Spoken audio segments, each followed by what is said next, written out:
تو حضور علیہ الصلوۃ والسلام نے فرمایا تم سواری کو تو دیکھ رہے ہو، سوار کو نہیں دیکھ رہے۔ اللہ اکبر، وہ سوار کتنا عظیم ہے۔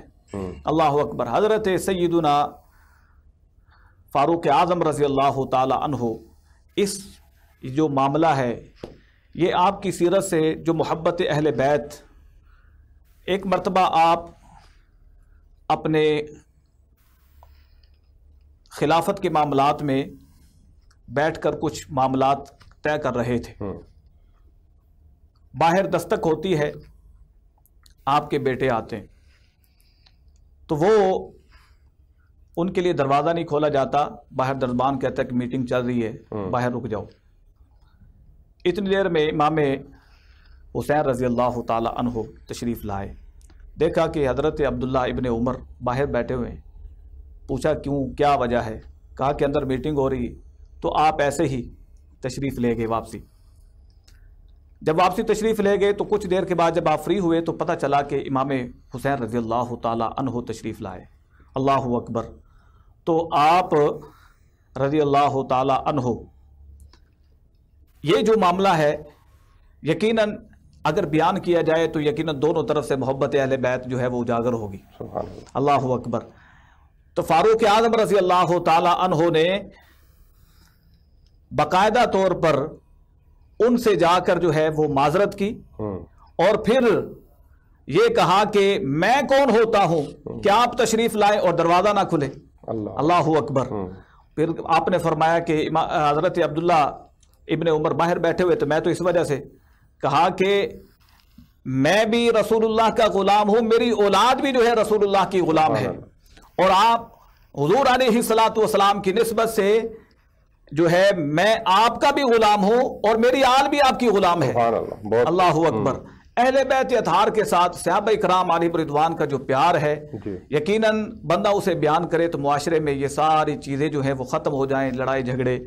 اللہ تبارک و تعالیٰ نے کلام پاک کو نازل فرمایا ہے اور اہل بیت کے اطہار کا تعلق جو ہے وہ بیان فرمایا ہے، یہ کبھی بھی نہیں ٹوٹ سکتا۔ اور پھر کمال کی بات یہ ہے، اہل سنت و جماعت صبح ہو یا شام،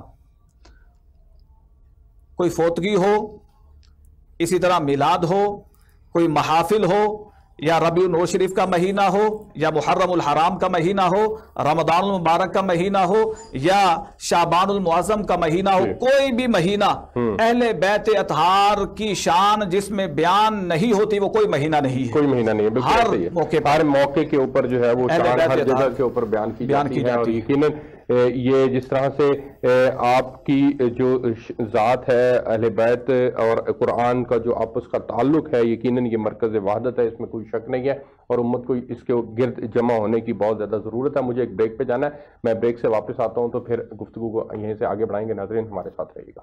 جی ویلکم بیک ناظرین، آج ہم فیضان رمضان پروگرام کے اندر بات کر رہے ہیں قرآن اور اہل بیت کے تعلق کو۔ سر میں آپ کے پاس جانا چاہوں گا علامہ صاحب، نبوت کے بعد نبوت کا جو سب سے پہلا دینی اعتماد ہے وہ اہل بیت ہیں۔ میں چاہوں گا کہ اس کے اوپر آپ روشنی ڈالیں کہ یہ نبی تو نہیں بنا کے بھیجے گئے حضرت علی رضی اللہ تعالیٰ عنہ کو یا دیگر کو، لیکن نبوت کا پہلا اعتماد ضرور یہ قرار پائے ہیں، اس کے اوپر ذرا روشنی ڈالیے گا۔ رسول خدا صلی اللہ علیہ وآلہ وسلم نے جنگ تبوک کے وقت جب روانہ ہو رہے تھے اور مولا علی علیہ السلام کو مدینہ منورہ ٹھہرنے کا حکم دیا، تو آپ نے کہا میں مرد میدان ہوں اور مجھے جنگ سے محروم کیا جا رہا ہے، تو آپ نے یہاں مشہور و معروف حدیث جو ہے کہ آپ کی میرے ساتھ وہ مثال ہے جو موسیٰ اور ہارون کے درمیان تھی۔ فرق اتنا ہے کہ ہارون کے بعد سلسلہ نبوت چلتا رہا، جبکہ میرے بعد نبوت نہیں ہے۔ رسول خاتم النبیین صلی اللہ علیہ وآلہ وسلم ہیں، ان کے بعد کوئی نبی نہیں ہے۔ آغوش رسالت میں جس نے آنکھیں کھولی، لعاب دہن رسالت چوس کے جو پروان چڑھے، اور جنہوں نے رسول خدا صلی اللہ علیہ وسلم کے نقش قدم پہ چل کے تربیت حاصل کی، جس کا مظاہرہ نہج البلاغہ میں آپ کا یہ فرمان کہ میں اس طرح رسول اکرم صلی اللہ علیہ وسلم کے نقش قدم پہ چلتا تھا جس طرح اونٹنی اپنی ماں کے پیچھے پیچھے چلتی تھی۔ اور پھر آپ نے اس تربیت کا ایک اور انداز بھی بیان فرمایا کہ رسول اللہ نے میری اس طرح تربیت کی تھی جس طرح کبوتر جو ہے، پرندہ جو ہے، وہ دانے کو ٹکڑے کر کر کے اپنی چونچ کے ساتھ چوزے کے منہ میں ڈالتا ہے۔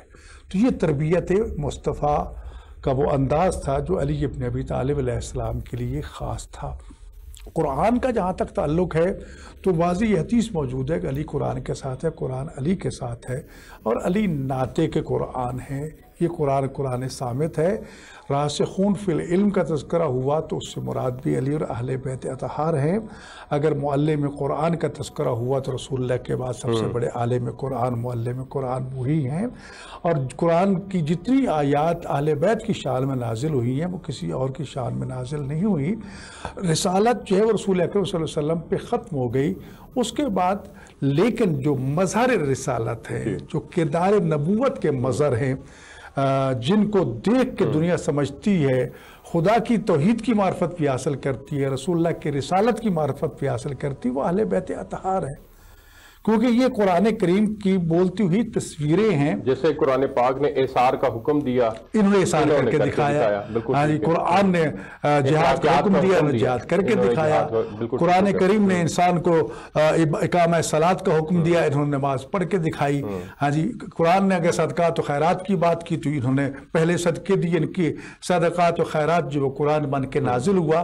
ابھی ماہ رمضان ہے جسے ربیع قرآنی، بہار قرآن کا مہینہ کہا جاتا ہے، نزول قرآن کا مہینہ کہا جاتا ہے، اور پھر امیر المومنین علی ابن ابی طالب علیہ السلام یہی ماہ رمضان مسجد کوفہ کا محراب مسجد، اور پھر جو خدا کا ظہور عز و انکساری کا مظاہرہ، مولا یا مولا یا انت القوی وانا الضعیف، اے مالک تو طاقتور ہے میں کمزور ہوں، تو رازق ہے میں مرزوق ہوں، تو عالم ہے میں علم حاصل کرنے والا ہوں، تو طاقتور ہے۔ یعنی ایک پوری دعا مناجات مولا علی علیہ السلام کی جو امیر المومنین علیہ السلام کی موجود ہے مسجد کوفہ کے حوالے سے، تو اسی لیے فرمایا کہ اے میرے اللہ، جتنی تیری عبادت کرنے کا حق تھا وہ علی ادا نہیں کر سکا، اور کائنات کا وہ واحد عابد ہے علی ابن ابی طالب علیہ السلام کہ جو 21 رمضان کو یہ کہتا ہوا نظر آتا ہے کہ اے ستارے صبح گواہ رہنا کہ علی کو تو نے سوئے ہوئے کبھی نہیں دیکھا، علی نے ہمیشہ تجھے طلوع ہوتے دیکھا ہے۔ اور فزت برب الکعبہ کا نعرہ کائنات میں واحد اسی شخصیت نے لگایا تھا کہ میں علی کامیاب جا رہا ہوں۔ اس علی کی عظمت کے کیا کہنے جس کی ولادت خانہ کعبہ میں ہو، جس کی شہادت مسجد میں ہو، اور پھر قرآن کریم کے حوالے سے جتنے رموز قرآن ہیں اور جتنے اس کے بواطن قرآن ہیں، علی ابن ابی طالب فرماتے ہیں کہ میں ان تمام قرآن کے بواطن کا بھی عالم ہوں۔ اور جو باب مدینہ العلم ہو، جب ایک شخص سے سوال کیا تو آپ نے جواب دیا، دوسرا سوال فوراً جواب، تیسرا سوال فوراً جواب، کہتے ہیں مولا آپ تو سوچتے ہی نہیں ہیں۔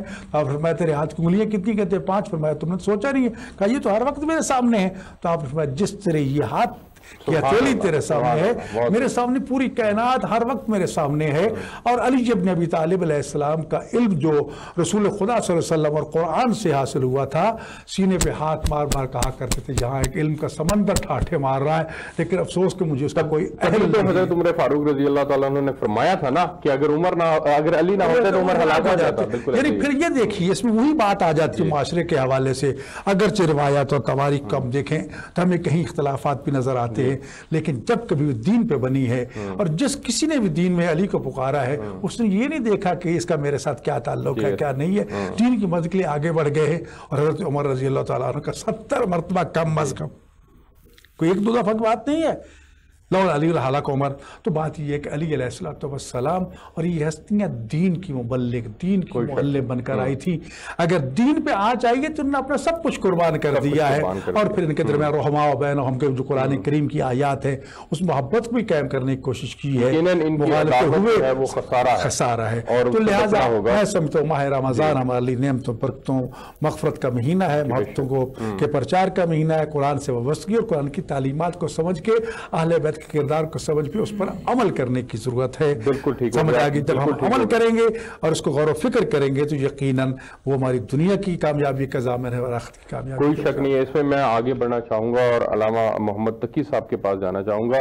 حضرت جب ہم بات کرتے ہیں قرآن پاک ایک علم ہے اور اہل بیت اسوہ ہیں، تو یقیناً علامہ صاحب نے بھی اس کے اوپر روشنی ڈالی ہے، اور میں چاہوں گا کہ آپ اس گفتگو کو اس انداز میں آگے بڑھائیں کہ وقت بھی ہمارے پاس کم ہے، کہ قرآن پاک کی جو برکات ہیں اور اہل بیت کی جو برکات ہیں ان کو ہم کس طرح سے یکجا کر سکتے ہیں، اس کے اوپر مختصر سے روشنی ڈالیے گا۔ قرآن مجید جو ہے وہ ایک قانون ہے، قاعدہ ہے کہ جس میں خداوند تبارک و تعالیٰ نے اپنے احکامات کو بیان فرمایا ہے، اور جنہیں ان احکامات کو جن ہستیوں نے عملی جامع پہنایا ہے وہ اہل بیت علیہم السلام ہے۔ سب سے پہلے اس قرآن مجید کی تھیوری کو عملی جامع پہنانے والی شخصیت جو ہے وہ پیغمبر اسلام صلی اللہ علیہ وآلہ وسلم کی ذات اقدس ہے، کہ جسے پیغمبر اسلام نے 40 سال تک اس قرآن مجید کے نازل ہونے سے پہلے اپنی زندگی کو اس طرح سے عمل کیا، اس طرح سے اعمال انجام جب آپ نے اعلان نبوت کیا تو آپ صادق اور امین کے لقب سے بالکل صادق اور امین کے لقب سے، اور قرآن مجید بعین ہی اسی طرح سے نازل ہوا ہے جس طرح سے پیغمبر اسلام نے 40 سال تک اپنی زندگی گزاری، اور جس طرح سے اس نے اعمال انجام دیے، جس طرح سے آپ نے گفتگو کی، اسی کے متعلق انہی کو ہی احکامات بنا کر خداوند تبارک و تعالیٰ نے قرآن مجید کی شکل میں قلب پیغمبر پر اتارا ہے۔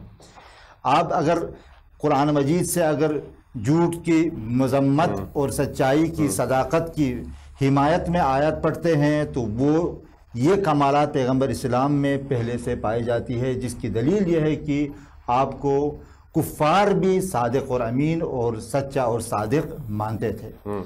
آپ کی صداقت کے بارے میں، آپ کی امانت کے بارے میں، آپ کی سچائی کے بارے میں، الغرض مسکینوں سے محبت کے بارے میں، یتیموں سے شفقت کے بارے میں، جتنے بھی احکامات قرآن مجید کے اندر وارد ہوئی ہیں، یا تجارت کے احکام جہاں پر ربا وغیرہ سے منع فرمایا ہے، دیگر احکامات ہے، آپ دیکھیں پیغمبر اسلام کی زندگی میں آپ کو قرآن مجید کے نازل ہونے سے پہلے آپ کی سیرت میں یہ چیزیں ملتی رہیں گی، اور جنہیں خداوند تبارک و تعالیٰ نے اپنے الفاظ میں پرو کر قرآن مجید کی شکل میں قلب پیغمبر مطہر پر نازل فرمایا۔ بالکل ٹھیک ہو گیا۔ میں آگے بڑھنا چاہوں گا اور علامہ سید نصیر الدین صاحب کے پاس میں جانا چاہوں گا۔ سر، جب ہم معاشرے میں استحکام لانے کی بات کرتے ہیں تو یقیناً اتباع قرآن اور اتباع اہل بیت، اس کے نتیجے میں معاشرتی استحکام ممکن ہے، کیونکہ نبی پاک صلی اللہ علیہ وسلم نے فرمایا کہ قرآن اور اہل بیت جو ہیں وہ مرکز وحدت ہیں۔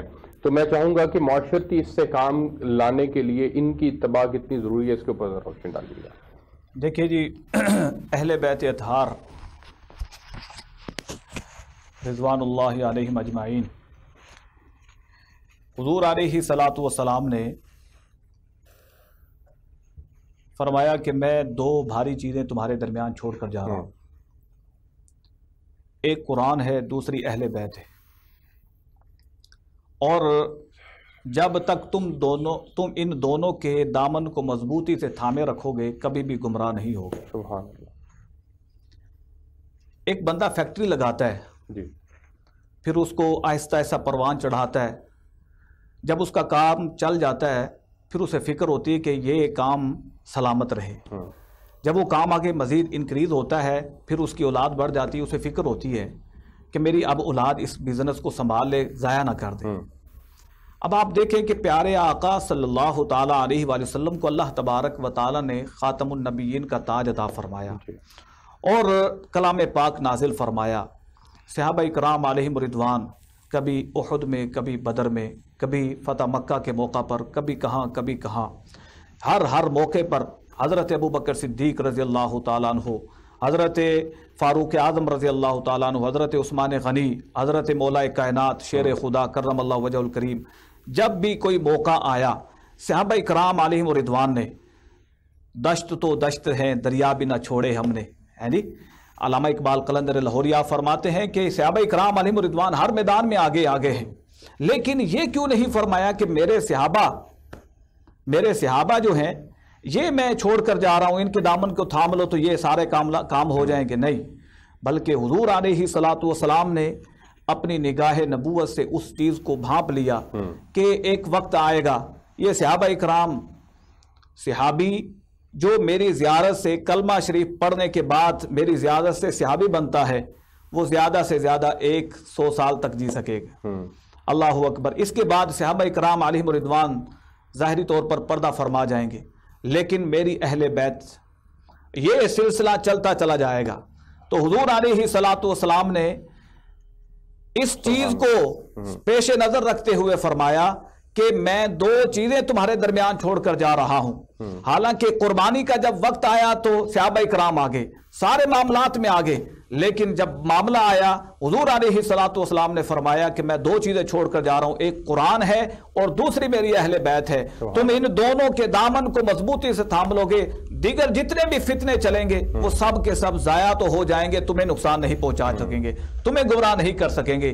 اعلیٰ حضرت عظیم البرکت مجدد دین و ملت سلطان الحقیقت حسان الہند عاشق رسول فنافر رسول کشتہ عشق مصطفیٰ شاہ احمد رضا خاں فاضل بریلوی رحمۃ اللہ تعالی علیہ، آپ اس حوالے سے فرماتے ہیں کہ حضور علیہ الصلوۃ والسلام کی حدیث پاک ہے، وہ کیا ہے؟ اصحابی کالنجوم، صحابہ میرے ستاروں کی مانند ہے، اور فرمایا کہ میری اہل بیت سفینہ نوح کی طرح ہے، جو اس سفینے میں داخل ہو گیا وہ نجات پا جائے گا، اور جو اس سے پیچھے رہ جائے گا وہ جو ہے وہ ہلاک ہو جائے گا۔ فرمایا کہ جو اہل بیت اطہار کے دامن سے مضبوطی کے ساتھ وابستہ ہو جائیں گے، اور پھر صحابہ اکرام علیہم رضوان جو ستاروں کی طرح ہیں ان سے رہنمائی لیتے رہیں گے، وہ کبھی بھی گمراہ نہیں ہوں گے۔ اعلیٰ حضرت فرماتے ہیں کہ اہل سنت کا ہے بیڑا پار، اصحاب حضور نجم ہے اور ناؤ ہے عطرت رسول اللہ کی۔ اللہ تبارک و تعالی حضور علیہ الصلوۃ والسلام کی ہر نسبت سے وابستگی ہم سب کو نصیب فرمائے۔ آمین آمین۔ بہت خوب، آپ نے بڑا زبردست جو ہے وہ بیان فرمایا۔ میں حضرت آخر کے اندر 30 سیکنڈ کے اندر میں چاہوں گا کہ اس کی جو موجودہ معاشرے کے اندر اس کی جو ضرورت اور اہمیت ہے اس کے اوپر ذرا مختصر روشنی ڈالیے گا۔ پاکستان کا آئین جو ہے اس کی پہلی دفعات قرآن و سنت کی حاکمیت کی طرف متوجہ کرتی ہیں۔ ماہ رمضان نزول قرآن کا مہینہ ہے، ہمارے ارباب اقتدار کو چاہیے اور عوام کو چاہیے کہ وہ خود بھی قرآن و سنت کی حاکمیت کو اپنے اوپر حاکم قرار دیں اور اپنے عوام پر بھی اس کو حاکم قرار دیں، کیونکہ پاکستان کا مقصد یہی تھا کہ یہاں پر قرآن و سنت کی حاکمیت قائم ہو۔ نزول قرآن کے مہینے میں شہر رمضان میں بھی اگر ہم قرآن اور اہل بیت اور سنت کے پیروکار نہیں بن سکتے تو پھر کب بنیں گے؟ بالکل ٹھیک ہو گیا، آپ مختصر آپ بھی روشنی فرمائیے گا۔ جی آغا صاحب کی بات کی تائید کرتے ہوئے میں بھی یہی کہنا چاہوں گا کہ اگر آج مسلمانان عالم کے اندر کوئی کمی ہے، اگر کہیں پر یہ دھکے کھا رہے ہیں، در کی ٹھوکریں کھا رہے ہیں، تو اس کی بنیادی وجہ یہ ہے کہ آج ہمارے معاشرے کے اندر ان قوانین کو کہ جس نے قرآن مجید نے نافذ کیا ہے، یا اس سیرت کو کہ جسے سیرت ائمہ ہدیٰ علیہ السلام کہا جاتا ہے، اس کی فقدان کی وجہ سے آج ہمارا معاشرہ فقدان کی وجہ سے اس کے مسائل ہیں اور اس کے اوپر ہمیں جو ہے وہ امپلیمنٹ کرنے کی ضرورت ہے۔ آپ کے پاس بھی 30 سیکنڈ۔ کلام پاک میں اللہ تبارک و تعالی فرماتا ہے یا ایھا الذین آمنوا ادخلوا فی السلم کافہ، اے ایمان والو اسلام میں پورے کے پورے داخل ہو جاؤ۔ جب اسلام میں پورے کے پورے داخل ہو جاؤ گے اللہ تبارک و تعالی تمہیں کامیابی عطا فرمائے۔ سبحان اللہ، بالکل ٹھیک ہوگا۔ آپ تینوں مہمانوں کا بہت شکریہ۔ ناظرین، میں اس جملے کے ساتھ اختتام کروں گا کہ نبی پاک صلی اللہ علیہ وسلم نے فرمایا کہ اتحاد امت کے لیے قرآن اور اہل بیت مرکز وحدت ہیں۔ یہ بہت بڑا درس ہے، اس کو ہمیں اپنی عملی زندگی کے اندر اس کے اوپر ہمیں لانا ہے کہ قرآن اگر علم ہے تو اہل بیت اس کا اسوہ تھے، تو ہمیں بھی جو ہے وہ اس نبی پاک صلی اللہ علیہ وسلم کی اس بات کو سامنے رکھتے ہوئے، آپ صلی اللہ علیہ وسلم کے اس حکم کو سامنے رکھتے ہوئے اپنی زندگیوں کو صحیح معنوں کے اندر قرآن اور اہل بیت کا جو آپس کا تعلق ہے اس کو مرکز وحدت جب ہم سمجھنا شروع ہوں گے تو یقیناً معاشرتی استحکام جو ہے وہ آئے گا۔ ہمیں یہاں سے اجازت دیجیے، آپ سے کل ایک نئے موضوع کے ساتھ ملاقات ہوگی، تب تک کے لیے اللہ نگہبان۔